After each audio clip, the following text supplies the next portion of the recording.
Société Wallonne des distributions d'eau nous a mandaté en tant qu'intercommunal de l'eau de la province de Luxembourg et connaissant bien le terrain, de trouver des solutions pour la sécurisation de l'adduction d'eau qui relie la région de Bastogne au barrage de Nice-Ramon, en sachant que c'est une canalisation de 16 km de longueur en diamètre 400, conduite qui est unique et qui n'est pas sécurisée en cas de rupture ou de bris sur une partie de son tracé.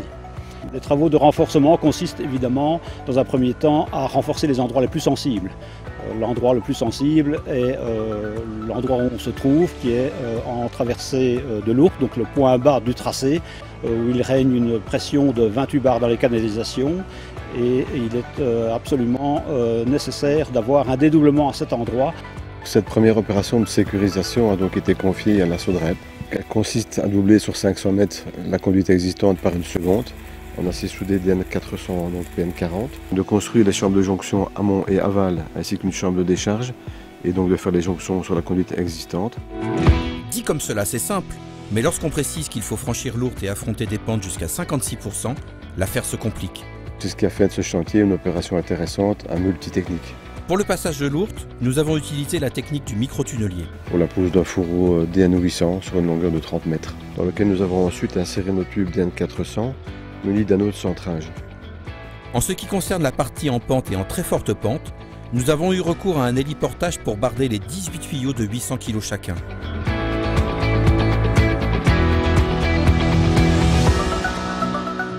Puis utiliser une pelle araignée pour les mettre en place. Donc sur les 250 mètres du parcours pentu et très pentu, nous avons utilisé donc des tubes revêtus d'une triple couche de PEHD et d'une protection extérieure en béton de 10 mm. Donc ce qui nous a permis d'utiliser les déblais pour leur emblaiement.